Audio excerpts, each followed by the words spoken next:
Well, as that offensive gets underway, here in America, thousands of troops are getting ready to join the fight.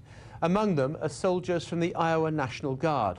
This weekend, 3,000 of its troops will begin the journey to Afghanistan in the state's biggest deployment since the Second World War. Well, the BBC's Zoe Conway has gone to one town that is no stranger to both service and sacrifice. That's why I'm marching, yes, I'm marching, marching down freedom's road. Ain't nobody gonna stop me, nobody gonna keep me from marching down freedom's road. Ask the people of Red Oak about their commitment to the military, and the words values and community are the ones that most often come up. But there is pride here too. It's to be found in the cemetery and is written on the town's monuments. Specialist Christine Morrison is getting ready for her deployment to Afghanistan.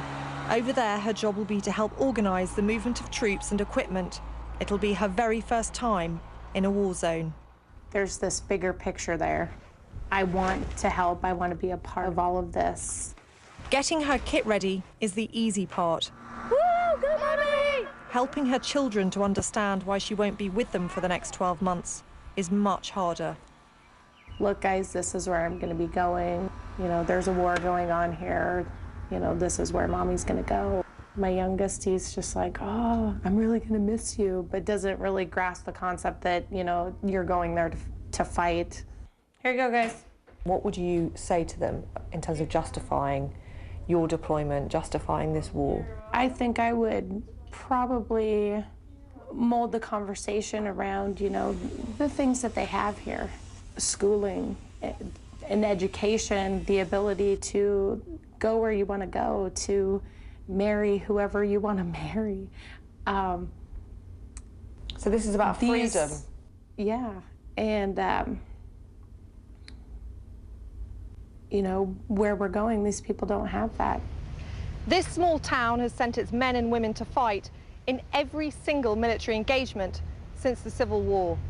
It's paid a heavy price for that willingness to serve. In World War II, Red Oak lost more men per capita than any other town in America. This picture from Life magazine tells the story of Red Oak one night in March 1943. 23 of the town's families received telegrams saying their boys were missing in North Africa. Some families, like the Gillespies on 2nd Street, lost 2 sons. For the Deal family, it was an agonizing wait. We got the telegrams, you know. First telegram was missing in action, and it seemed like an eternity before we got the second one where he's captured. Elwyn Deal spent 27 months as a prisoner of war. His company was surrounded by German troops in Tunisia. Those they didn't kill, they captured. What did you go through? Just existed. That's about all. To try to live from daylight till dark, and then and he was hungry all the time. This is John Fuller. He got killed over there in the Philippines after he left the company. Elwyn admits he was excited to be going to war and didn't understand what they were fighting for. He's even less clear now about why America is in Afghanistan. It's a hard subject for me to talk about because it seemed to me like we're sticking our nose in everybody else's business, trying to run the world. But we're involved in something there now that I don't know what the outcome's going to be, and I don't think anybody else does. Tell me about this page, what we can see here. Well, that's my husband, and he was a National Guard member for years and years and years. At the town's historical society, we met Mildred. She may not look it, but she's 95 years old. In her lifetime, the town has sent its citizens to war 8 times. Red Oak has really sacrificed a lot. Why? Why do you think that is? Because we're good people, I guess. I mean, we take care of each other. I don't know what else to say. It's just, I think that's just America. Oh my God. Oh. At the park, Christine is saying goodbye to her family and friends. We'll all be here for you. We will be thinking of you. We'll be praying for you. We're going to miss you very much, and I love you.